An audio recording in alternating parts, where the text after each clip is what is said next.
Hello प्यारे दोस्तों, स्वागत है आपका इंटरव्यू क्लासेस में। बात करेंगे क्लास 10th के लिए जो इंग्लिश का हाफ ईयरली का पेपर है कैसा आएगा उसके बारे में।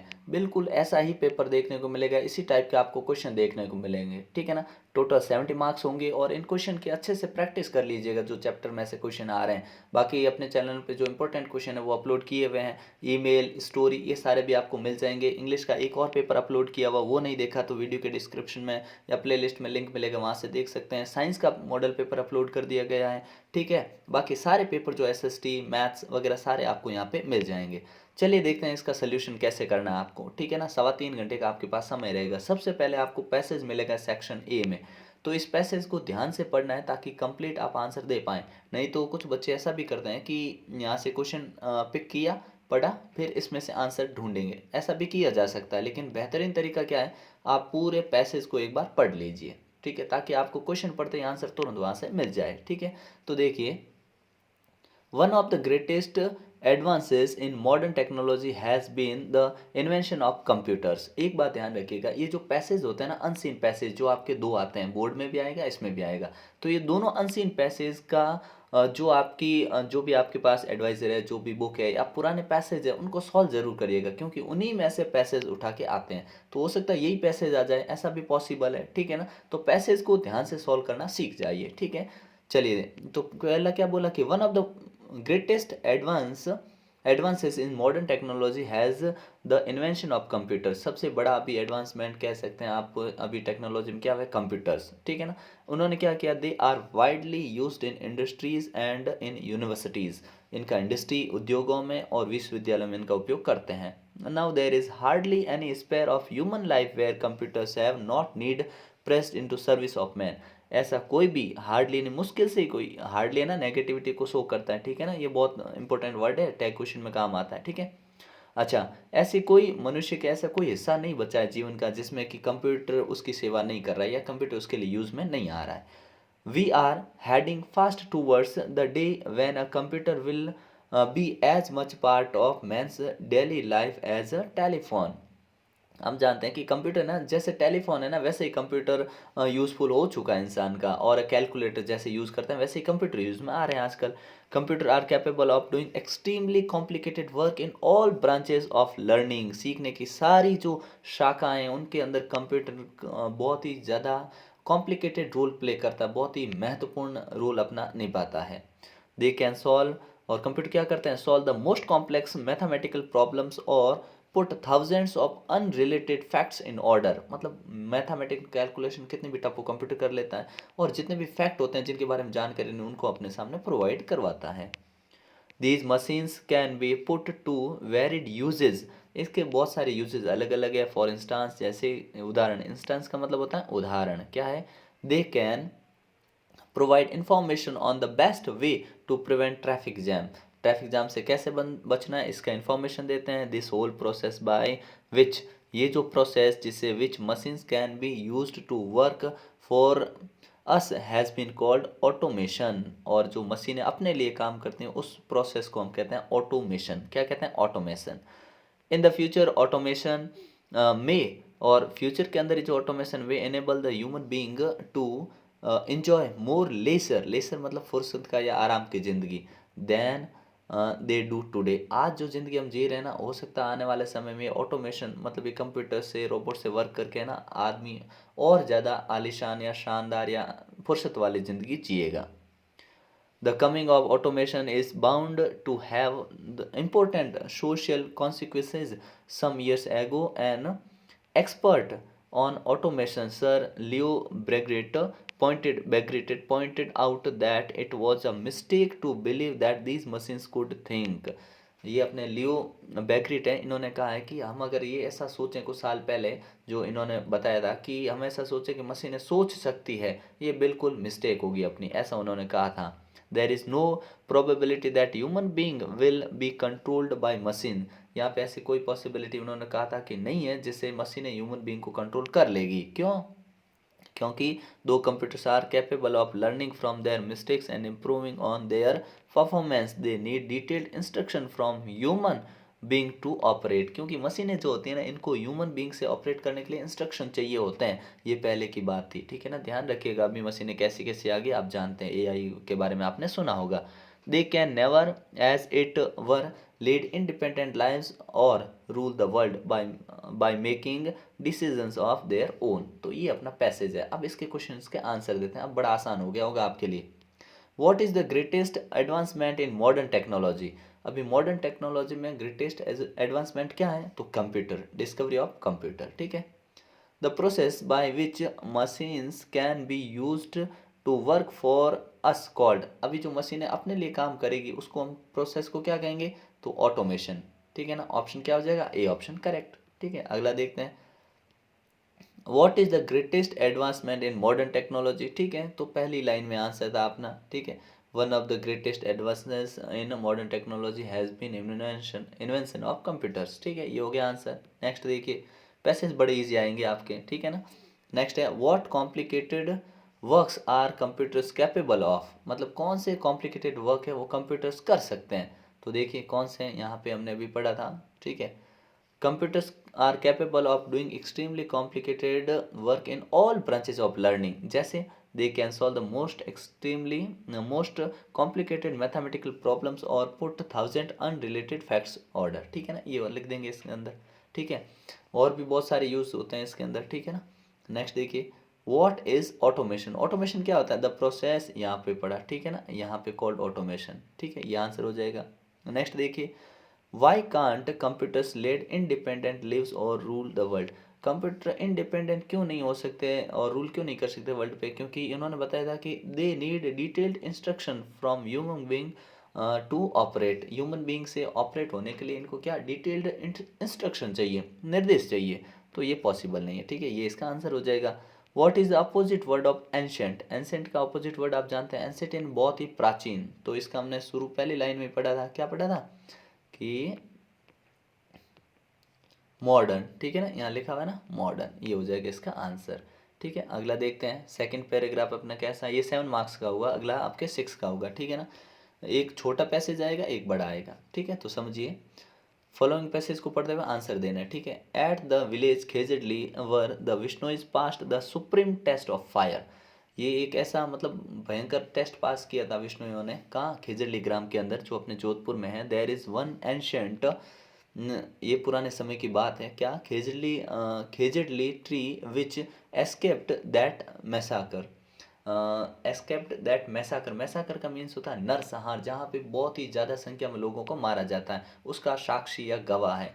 2 years एगो, 2 साल पहले द विष्णु इज प्लांटेड, और उसी के याद में 363 मोर ट्रीज, इससे भी ज़्यादा पेड़ लगाए थे, around in memory of their 363 martyrs. Martyrs मतलब शहीद, जो पेड़ों को बचाने के लिए शहीद हुए थे। ये स्टोरी आपने सुन रखी होगी, ठीक है ना। अभय सिंह जी को अपने महल के लिए चाहिए थी लकड़ियाँ, तो उन्होंने गिरधारी लाल जी को भेजा, तो साहब गए लकड़ियाँ कटवाने। आप जानते हो खिजरली गांव में लोगों ने मना कर दिया, अमृता देवी जी वहाँ थी, उन्होंने कहा नहीं काटने देंगे, तो उनका आया गुस्सा और लोगों को पेड़ों के साथ में काटना शुरू कर दिया, ठीक है ना। तो ये घटना थी, तो 363 लोगों को काट दिया धीरे धीरे। सोचिए, लोगों को काटा जा रहा है। ये कब की बात है? आज से कम 300-400 साल पहले की बात है, ये घटनाएं हो चुकी है, ठीक है। और दुनिया अब ज्ञान दे रही है कि पेड़ बचाओ, पौधे लगाओ, ये करो, ठीक है ना। तो इंडिया बहुत आगे है पहले से ही, ठीक है। And these trees being नेचर्ड with love, नेचर्ड का मतलब होता है ध्यान रखना, विद लव, प्यार से इनका ध्यान रखा जाता है। आर ग्रोइंग फास्ट, और जिससे ये बहुत तेज़ी से बढ़ते हैं। Every year there is a religious fair at this spot, और यहाँ पे है ना रिलीजियस फेयर, मेले भी लगते हैं, ठीक है, धार्मिक मेला लगता है 5 दिन का, बिफोर द फुल मून, पूर्णिमा से पहले। कौन से महीने में? भाद्रपद के मंथ में ये मेला लगता है। It is an occasion which every tree lover of India should witness at least once in his life time, और कोई भी इंडिया का जो भी व्यक्ति होता है, जो भारत को चाहता है, वो एक बार यहाँ पे जरूर जाता है। क्वेश्चन फर्स्ट देखिए, where did the Bishnoi pass the supreme test of fire? तो पहली लाइन में खेजली ग्राम, ठीक है ना। यहाँ से आप यहाँ तक इसका आंसर है ना, यहाँ तक आप आंसर लिख सकते हैं, ठीक है ना। सेकंड देखिए, for whom did Bishnoi planted 363 more trees? किन लोगों के लिए लगाए थे? तो the Bishnoi is planted around किसकी? ये यहाँ तक आंसर, ठीक है ना। देयर 363 मार्टियर्स, ठीक है ना, 363 शहीदों की याद में लगाए थे। अगला देखिए, when is the religious fair held at Khejarli, ये खेजड़ली में कब लगता है मेला? तो आप बोलोगे 5 days before the full moon in the month of Bhadrapada, ठीक है ना, ये आंसर हो जाएगा इसका। नेक्स्ट देखिए, right from the passage the word which is the opposite of trivial. Trivial, trivial का मतलब होता है सबसे नीचे, लोएस्ट, तो उसका हो जाएगा सुप्रीम, क्योंकि आपको क्या चाहिए, अपोजिट चाहिए ना, तो अपोजिट हो जाएगा सुप्रीम, ठीक है ना। नेक्स्ट देखिए question, write the from the passage which means to look after. Look after का मतलब होता है ध्यान रखना, तो ध्यान रखने का क्या होगा, ध्यान रखने का हो जाएगा अपने नेचर्ड, ठीक है ना, ऑप्शन ये, ध्यान रखना नेचर्ड, ठीक है। इसका मतलब नेचर्ड विद लव मतलब ध्यान रखते हैं, ठीक है। अगला देखते हैं, ग्रामर का पोर्शन मिलेगा फिर आपको, ठीक है ना, जिसके अंदर आपको 4 क्वेश्चन मिलेंगे। अब देखिए कैसे मिलेंगे। We often, often word present simple tense का परिचायक है, ठीक है ना, प्रेजेंट सिंपल टेंस को शो करता है। तो वी प्लूरल है तो we go, only we go, इतना ही लिखना है इसमें, ठीक है। She cooked food and dash it to her children, उसने भोजन बनाया और बच्चों को दिया। अब ध्यान रखिए, जहाँ एंड आता है उसके जिस साइड, मतलब फर्स्ट साइड जो वर्ब होती है वही सेकंड साइड होगी, मतलब अगर इधर सेकंड है तो इधर सेकंड ही होगी, ठीक है ना, अगर इधर थर्ड है तो इधर भी थर्ड होगी, ठीक है ना, तो ये ध्यान रखिएगा। तो यहाँ पे क्या लिखेंगे, ये कुक्ड है तो यहाँ पे सर्व्ड की सर्व्ड हो जाएगी, SERVED, सर्व्ड, ठीक है ना, हो गया। नेक्स्ट देखिए, the cattle dash in the field since morning. Cattle जो जानवर है ना, सुबह से मॉर्निंग से चर रहे हैं, ग्रेसिंग कर रहे हैं, ठीक है ना। तो देखो, सिंस और for present perfect continuous tense में आता है, प्रेजेंट परफेक्ट में भी है तो परफेक्ट कंटिन्यूस में भी आता है, लेकिन ध्यान रखिएगा इसमें पास्ट का कोई सेंस नहीं है, मतलब पास्ट के लिए कोई वर्ड नहीं आया, इसलिए पास्ट में जाना नहीं हमको, तो प्रेजेंट परफेक्ट कंटिन्यूस टेंस भरेंगे, ठीक है ना। तो क्या भरेंगे, द कैटल, तो कैटल प्लूरल है तो कैटल हैव बीन ग्रेजिंग, ठीक है ना, हैव बीन ग्रेजिंग, ठीक है ना। अगला देखते हैं, प्लम्बर, इसको प्लमर पढ़ते हैं, क्या, प्लमर, प्लम्बर नहीं होता, बी साइलेंट होता है, ठीक है ना, प्लम्बर नहीं बोलते, ठीक है ना, प्लम्बर।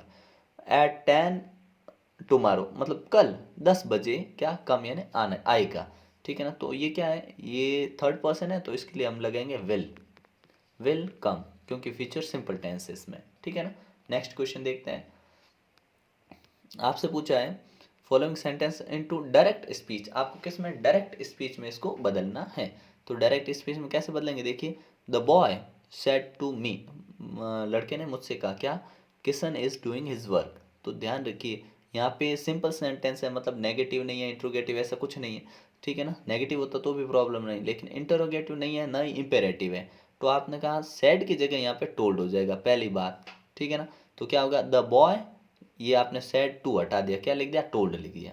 अब इन्वर्टेड कॉमा हट के क्या आ जाएगा अपने, दैट आ जाएगा, समझते रहिएगा, ठीक है। किसन को कोई चेंज नहीं करना है, किसन का किसन रहेगा, ठीक है ना, किसन आ गया। इज, अब इज को चेंज करेंगे, इज MR वॉज वर्ब में होता है तो यहाँ लिख देंगे वॉज, डूइंग का डूइंग लिख दो, ठीक है ना। Kishan is doing his work का हिज वर्क रहेगा, ठीक है ना, बस सिंपल सा सेंटेंस है, फुल स्टॉप लगा देना लास्ट में। अगला देखिए, the teacher said to the students dash never waste your time, ठीक है। अब एक ही विद्यार्थी को बोल रहे हैं, ये भी ध्यान रखना, तो द टीचर लिखा। अब टीचर क्या होता है, एडवाइस देते हैं, या टीचर है ना सजेशन देते हैं, या टीचर ऑर्डर देते हैं, ठीक है ना। तो स्टूडेंट को बोल रहे हैं कि टाइम वेस्ट मत करो, मतलब ये एडवाइस है, ठीक है ना। तो द टीचर या सेड टू हटा के क्या लिखेंगे, एडवाइस्ड, ADVISED, एडवाइस्ड, ठीक है, क्या लिखा हमने, एडवाइज्ड। अगर टीचर ने एडवाइस दी है, ADVISED, ठीक है, एडवाइस्ड किसको एडवाइस दी है, स्टूडेंट को, तो हमने सामने लिख देंगे द स्टूडेंट, ठीक है ना। तो समझिएगा कैसे, द टीचर सेड टू को हटा के आपने सीधा लिख दिया एडवाइज्ड, ठीक है ना, advised, the teacher advised the student. अब यहाँ से ये हट गया और नेवर का सीधा लिखो, क्योंकि ये सेंटेंस देखो, वेस्ट योर टाइम कौन सा है, इम्पेरेटिव है, तो टू लगाओगे बीच में, ठीक है ना। टू पहले नेवर लिख देंगे, अगर बाद में लिखें तो भी चलता है, लेकिन नेवर टू वेस्ट, वेस्ट लिखा। अब योर टाइम, योर किसका, स्टूडेंट, स्टूडेंट अकेला है तो हिज टाइम, अगर यहाँ पे स्टूडेंट्स होता ना तो देयर टाइम लिखते हैं, ठीक है ना, हमने यहाँ लिख दिया हिज टाइम, ठीक है, कंप्लीट। अगला देखते हैं, अब आपको यहाँ पे प्रॉपर वर्ब लगानी है, अ राइटर एंड प्लेयर। देखिए, राइटर के आगे आर्टिकल है, प्लेयर के आगे आर्टिकल नहीं है, इसका मतलब जो राइटर है ना वही प्लेयर है, तो यहाँ सिंगुलर आएगा, तो यहाँ पे आ जाएगा इज। ठीक है ना। नेक्स्ट देखिए, the number of candidates appear in board exams. ध्यान रखिए, अगर यहाँ अ नंबर ऑफ होता, याद रख लीजिए, तो यहाँ पे हम प्लूरल भर देते हैं। ठीक है। और यहाँ अगर द नंबर ऑफ आ जाए तो यहाँ पे सिंगुलर भर दो, तो इसमें क्या होगा अपने सिंगुलर वॉज। ठीक है ना। The number of candidates appeared in board exam this year was very large. ठीक है ना। अगला देखते हैं पैसिव वाले सेंटेंस। पैसिव वाले क्या, गिव मी अ बुक, तो किससे स्टार्ट हुआ, इंपेरेटिव सेंटेंस है, वर्ब की फर्स्ट फॉर्म से। जो भी वर्ब की फर्स्ट फॉर्म से स्टार्ट होता है उसको लेट से स्टार्ट करो, लेट। उसके बाद में ऑब्जेक्ट है तो लिखो, आपने कहा वर्ब के बाद वाला ऑब्जेक्ट होता है मी, तो लिख दो मी, लेट मी। अब क्या होता है कि वर्ब की third form be plus verb की थर्ड फॉर्म बी, और वर्ब की थर्ड फॉर्म क्या होगी, गिवन। ठीक है। लेट मी बी गिवन, फिर अ बुक बचा है, अ बुक, बस फिनिश। नेक्स्ट देखो, हु मेट यू यस्टरडे। जब सेंटेंस आपका डब्ल्यू एच वर्ड हो तो हु आए तो इसको स्टार्ट करते हैं बाय वूम से, by whom, W H O M. अब देखिए यहाँ मैट कौन सी फॉर्म है, आपने कहा ये सेकंड फॉर्म है, तो ध्यान रखिएगा डब्ल्यू एच वर्ड के साथ हमेशा हेल्पिंग वर्ब चाहिए, तो यहाँ पे हेल्पिंग वर्ब क्या आएगी, इस यू के अकॉर्डिंग आएगी। तो क्योंकि यहाँ यू आ रहा ना, यू का यू ही रहता है, तो यहाँ वर लिख देंगे। ठीक है। बाय वूम वर यू, फिर मैट है ना, मैट का मैट यस्टरडे, यस्टरडे। ठीक है ना, इस प्रकार से बना देंगे। फिर नेक्स्ट देखिए, अंकित बॉट अ न्यू कार, तो हु से बनाना क्वेश्चन, तो ये तो बड़ा आसान है, इस अंकित को हटाओ और यहाँ पे हु लगा दो, W H O, who bought a new car, answer हो गया। क्वेश्चन टैग देखो, वेदांत आस्क्ड मैनी क्वेश्चंस। आपने कहा सेंटेंस पॉजिटिव है, बिल्कुल है, तो टैग कैसा बनेगा, नेगेटिव बनेगा। ठीक है ना। तो टैग नेगेटिव बनेगा तो उसको बनाने के लिए क्या चाहिए अपने को, देखो सेकंड फॉर्म है तो सेकंड फॉर्म होती तो आता है डिड, नेगेटिव बनाना तो डिडंट। ठीक है, डिडंट। और वेदांत क्या है, थर्ड पर्सन है, तो इसके लिए प्रोनाउन आएगा ही और क्वेश्चन मार्क, ये हो गया आंसर। ठीक है। अगला देखते हैं नेक्स्ट पोर्शन, सेक्शन बी, जिसके अंदर आपसे पोइम्स और अपने चैप्टर है उनके इंपॉर्टेंट क्वेश्चन पूछे जाएंगे 2 मार्क्स के। ठीक है ना। सारे क्वेश्चन बहुत ही इंपॉर्टेंट है। ठीक है, ध्यान रखिएगा इनके बारे में, क्यों, क्योंकि ये क्वेश्चन आपके बार बार रिपीट होते हैं। ठीक है ना, तो इनको अच्छे से याद कर लीजिएगा, और इंपॉर्टेंट क्वेश्चन के वीडियो अपने हर चैप्टर के इंपॉर्टेंट क्वेश्चन डाले हुए हैं। ठीक है, कुछ चैप्टर के नहीं डाले हुए हैं, वो आज या कल में आपको मिल जाएंगे। ठीक है। फिर है अपने 2 पैसेज मिलेंगे आपको। अब ध्यान रखिए, आपके है ना ये जो पैसेज होते हैं ना, हो सकता है आपको ज़्यादा मिले, क्योंकि हो सकता है 2 आपको बुक से 2 मिल जाए और 2 पोइम से मिल जाए। ठीक है ना, 2 पोइम और बुक दोनों से मिल सकते हैं, मतलब एक प्रोज से, पोइम से एक मिलेगा, और एक मिलेगा आपको जो आपके रिटर्न पोर्शन है, जो स्टोरियाँ वगैरह उनमें से मिल सकता है। ठीक है, तो ये आप अच्छे से कवर कर लीजिएगा इनको। ठीक है, क्योंकि ये बार बार क्वेश्चन रिपीट हो रहे हैं और हमने कर भी रखे हैं, तो इसमें आपको दिक्कत ज़्यादा आएगी नहीं। और सेक्शन सी में आपको 3 मार्क्स के क्वेश्चन पूछे जाएंगे। ठीक है ना, इनका भी ध्यान रखिएगा, ये इंपॉर्टेंट क्वेश्चन है।